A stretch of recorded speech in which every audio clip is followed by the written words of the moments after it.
¿Qué tal, Headbangers? ¿Cómo están? Bienvenidos a este Heavy Mental Talk. Después de tiempo, estamos aquí porque tuvimos el gran honor de entrevistar a Kiko Loureiro, compositor, guitarrista y productor brasilero, a quien conocemos muy bien debido a que es cofundador de Angra y también exguitarrista de Megadeth, con quienes ganó un Grammy. Kiko ha construido una carrera gracias a su técnica, pasión y full dedicación. Además de su experiencia en los escenarios, también ha construido una sólida carrera como guitarrista solista, de lo que podemos escuchar en sus plataformas, sus grandes éxitos, y también ha inspirado a otros músicos y también creativos con su libro Negocio para Creativos. De esto y más nos habla en la siguiente entrevista. Hola a todos de Radio Metal Warriors Perú. Carla, ¿cómo estás? ¿Todo bien? Kiko Loureiro acá. Vamos entonces empezar en inglés. Kiko, thank you so much for your time. We have lots of fans of your work in our community, and I'm very sure they will be excited to hear from you. This year, you'll be returning to our country to take part of the International GuitarFest 2025. What do you remember from your last performance in Peru? And what are your expectations for this upcoming reunion with your Peruvian fans? A long time, right? 2012, yeah, with Lenny and Audio Música. To be honest, what I remember, it was a restaurant. There was like some football, jerseys, right? And then I ate a good ceviche. I remember that. And I remember the cliffs and the Miraflores, and I remember walking around. It was a beautiful scenery. That's what I remember. Also remember the traffic, but what can I do? And I remember also a bit the concert I did with Angra there as well. I'm looking forward to come back to Peru to refresh my memory in the International GuitarFest 2025. And of course, I'm looking forward to come back for the Guitar Fest because I love those guitar events, and it's a great opportunity not only to play my songs and to play guitar, but also to meet the local guitar players, the great talents from Peru. So I'm looking forward to spend my days there in Peru and get to know more about the guitar players there and the fans, of course. You were born and started your musical journey in Brazil, but you've also spent years living in the US and in Finland too. Do you feel that this mix of cultures has shaped or has influenced the way you improvise or approach your compositions over this time? Yeah, so being from Brazil, of course, living in the US or Finland, but also traveling the world. And in the US, I was there and also touring with Americans. And in Finland, have my kids here. And what else? And then also traveling to different countries in Europe, South America, Asia. So of course, this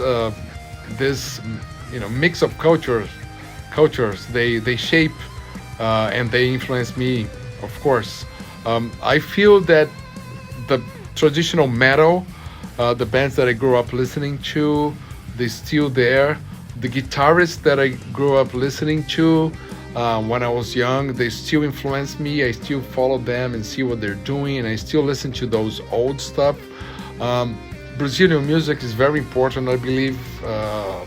My Brazilian roots, I try to keep it sharp, let's say, because I believe it's a great asset, and I love Brazilian music. So I let that influence from Brazil to somehow be clear my music.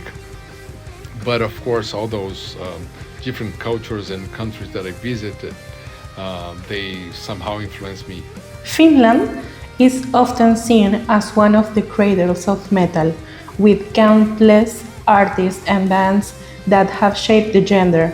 You've already worked with Tarja Turunen on her track Calling Grace. Are there any other Finnish artists or bands you'd love to collaborate in the future?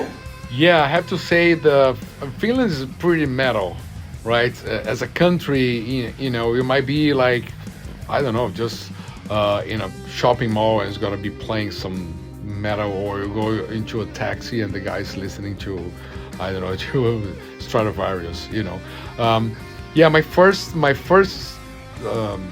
contact with the Finns was in '99 when Angra did a tour with Stratovarius. Then we spent a month together. Then I did a tour in Japan with Nightwish and also Synergy, which was the band from Alexi Laiho.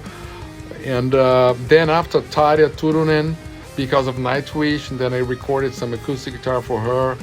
She always liked the Angra, classical, mixing classical with metal. And now I know many other bands here, people from Amorphis, or even the guys from Stratovarius nowadays, and some other, Battle Beast and other bands here. We did tours with the Children of Bodom, and so the question, if I would love to collaborate, I'm here, so why not? Why not?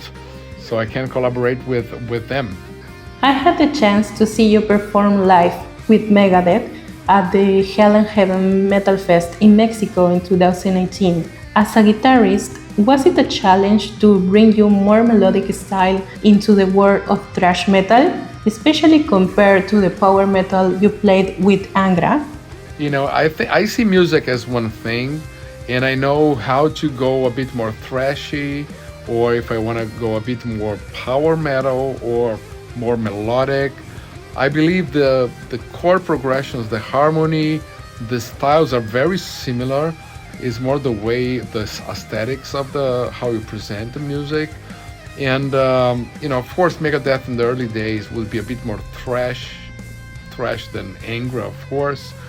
But in Megadeth, you find I think Megadeth is a bit more progressive in the sense that it's a bit more open for different influences. And then even songs like Holy Wars, you might have like a classical guitar there, just like I did in Conquer or Die. Or they have ballads such as A Tout le Monde that could be an Angra song in my point of view. So I know they are different, but the music aspect, me as a guitarist, as a musician, I see a lot of things in common between both bands. Some guitarists are all about technical precision, while others might not play as fast or maybe use complex techniques, but they win the audience over with the emotion they pour into their playing.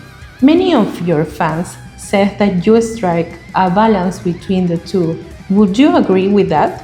Oh, thanks for the compliment. That's what I want. I like the technical part of guitar. When I was young, I was playing guitar a lot, and then I was studying and learning the scales and how to play clean and precise, and I still like that technical approach to the instrument.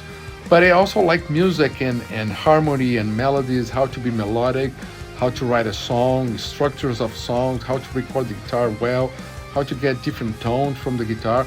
So of course I expanded my vision for the instrument. So it's not about only the skills or the technical and precision, but also the music. Some people are not into practicing a lot to have like a super precise playing. For me, this was important at some point, and I still carry that with me. But I also, for many years from now, but I also challenge myself to be a better composer, a better writer, and then you need to know how to use melodies and interesting chords. So I try to balance both. Ya sabes, Headbanger, no te pierdas la oportunidad de ver en vivo a Kiko Loureiro este 4 de octubre en la gran final del GuitarFest. Recuerda que en radiometalwarriorsperú.com podrás escuchar metal 24/7 de todos los subgéneros y de todos los rincones del mundo. ¡Nos vemos!